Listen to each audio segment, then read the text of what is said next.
The command tent throbbed with noise and restless energy. Heat shimmered in the air as dust drifted through the open flaps. Settling over a folding table were Navy SEALs and Marines crowded around a spread-out terrain map. An emergency extraction was being planned, voices overlapping in sharp bursts until she stepped inside.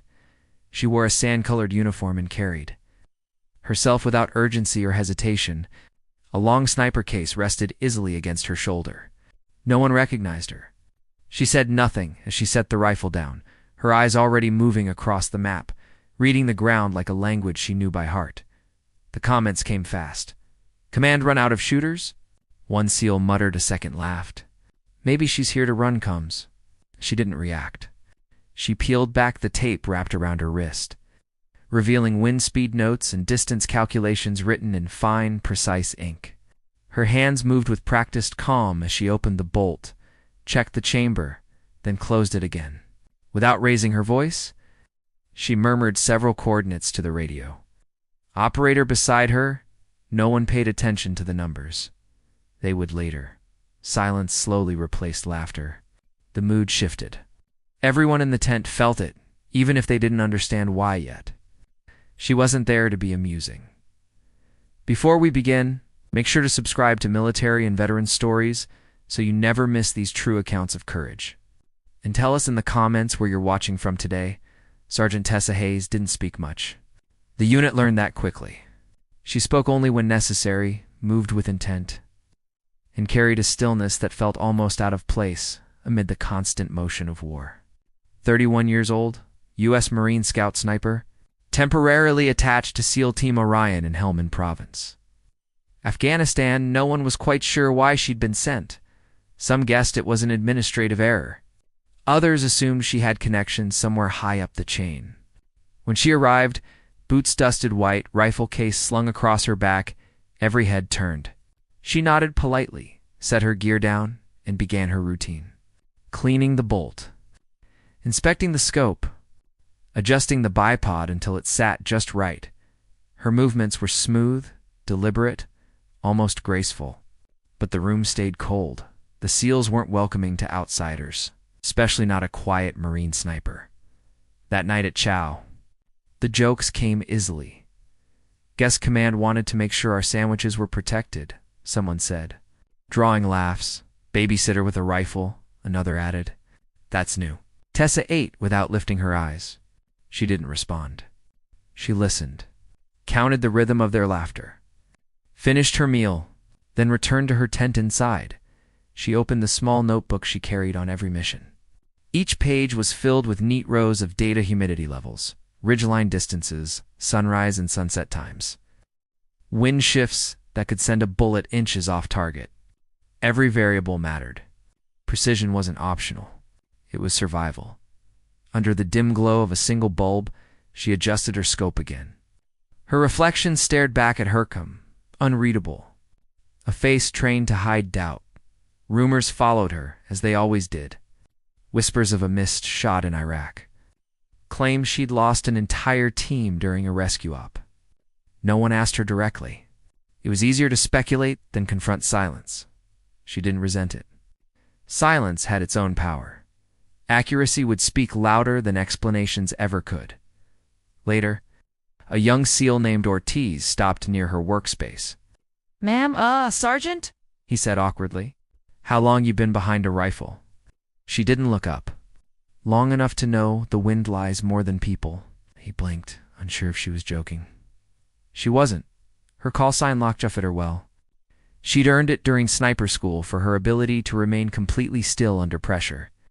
Breathing controlled, jaw set, hours passing without movement. Once, during a week-long Overwatch mission, her spotter swore she hadn't shifted an inch for 12 straight hours. When she spoke, her words were brief and exact. Her humor was dry, quite easy to miss unless you were listening closely. Her mentor, Gunnery Sergeant Holt, used to tell her the best snipers don't brag. Tessa.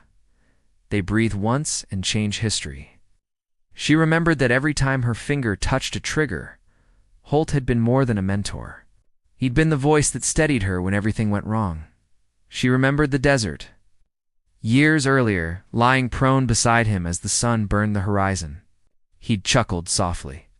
One day, you'll take a shot that changes everything. Don't chase it. Let it come. In Helmand, as evening prayer echoed from a nearby village, those words returned like a whisper.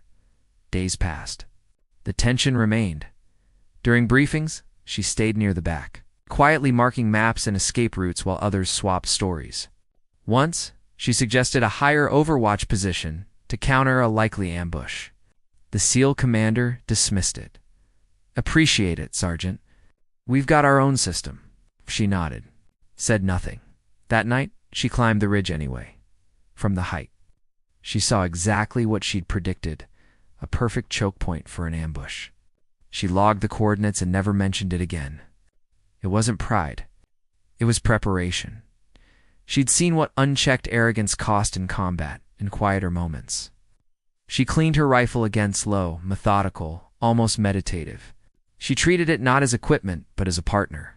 Her hands moved across the metal with care, adjusting by feel alone.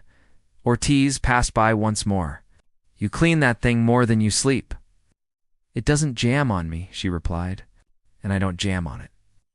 There was no arrogance in her voice, just fact. What no one knew, what she never said, was the weight she carried from Ghazni. A mission gone wrong. Friends lost. Radios gone silent. She'd stayed behind to cover the last evac, bird out. Her name never appeared in the reports. She didn't need it to. Those men made it home. That was enough now. The mission ahead would test her again. Different valley, same heat, same doubt in other people's eyes. Tomorrow, the extraction would begin, and when the storm hit, when bullets tore through air and panic filled the radios, they would finally understand what a quiet Marine sniper could do when it mattered most. She closed her notebook, slid it into her pack, and whispered Holt's words once more. Breathe once. Change history. Asterisk Tess's headset erupted with static, layered with panicked shouts and broken calls. Beside her, Reiner squeezed her hand hard, his fingers slick, his eyes glassy with pain and fear. There's a shooter on the ridge, he managed, voice barely holding together. His arm lifted, fingers shaking as he pointed. Tessa followed the line of his hand. Across the valley, on a distant cliff, a figure moved against the pale sky. The man vanished behind rock, then reappeared, rifle rising to his shoulder. He adjusted his scope with deliberate calm. A professional. Tessa didn't need binoculars to understand the geometry. The angle was wrong for everyone below, except the SEAL commander. If the convoy shifted even a step left, the sniper would have his shot. He'd been waiting for it. Her throat tightened, too tense over. The captain was already shouting into the radio, face flushed beneath his cap. No engagement. No fire. Not until command confirms non-combatant status. The words slammed into her like restraints. Foster stood rigid between doctrine and disaster. Authority in his posture, but uncertainty in his voice. Reiner's breathing grew shallow. We don't have relay, he whispered, eyes locked on hers. If I go down, he swallowed. If you fire, they'll bury you. Tessa looked at him. Really looked. Reiner had been steady through chaos, sharp under pressure. He had trusted her without question.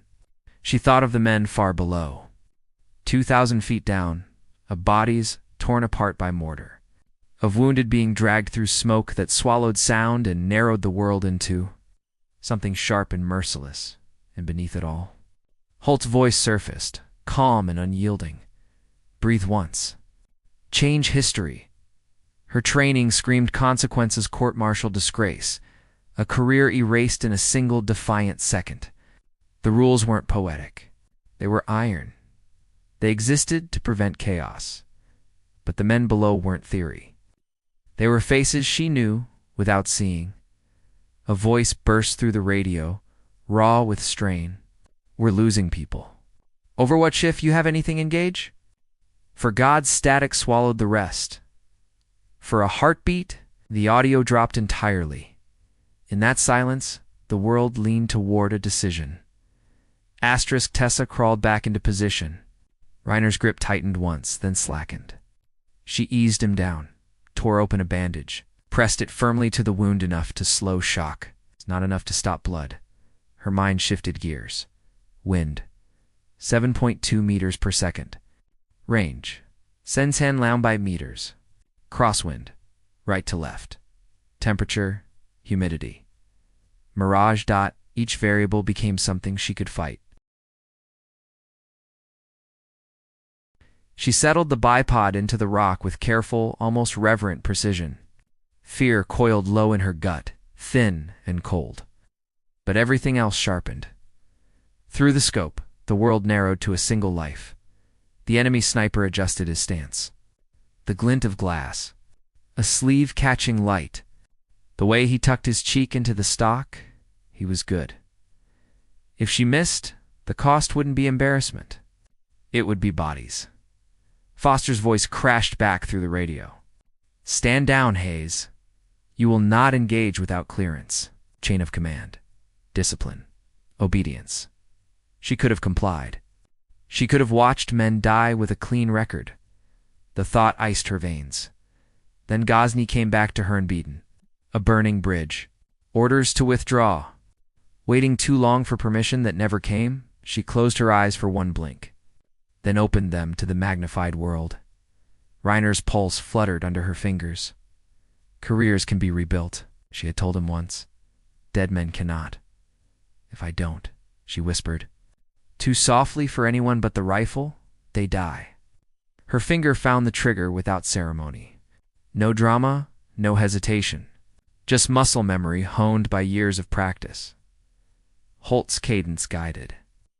Her, settle, focus. She breathed out, inhaled. Let the air leave her lungs. For one suspended instant, the desert itself seemed to wait.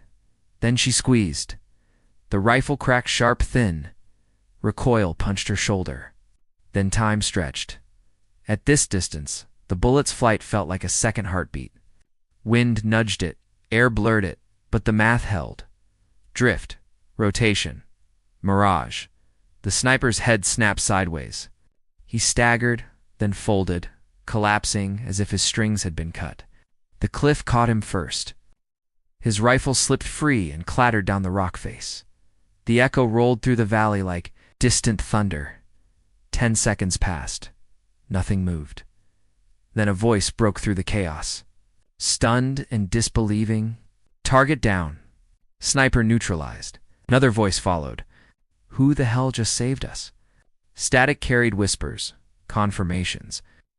Then a silence where mockery used to live. Foster's face drained of color. Reiner let out a broken laugh. Half sob, half relief. You, he breathed. You shot him. Tessa didn't feel pride. Her hands trembled as she cycled the bolt. You idiot, Reiner murmured with a grin. You absolute idiot. Across the camp, radios erupted. Questions, arguments, disbelief. Who authorized that? Who took the shot? Gratitude tangled with fury. From below, a SEAL's voice cut through, raw with awe. Overwatch, this is Orion Command. Whoever fired you saved my men. Identify yourself. Tessa kept her head down. Fingers steady on the rifle, the weight of what she'd done pressed in legal consequences. Broken orders, lives spared. Then another voice came through. Calm, recognizable. Report. Who fired?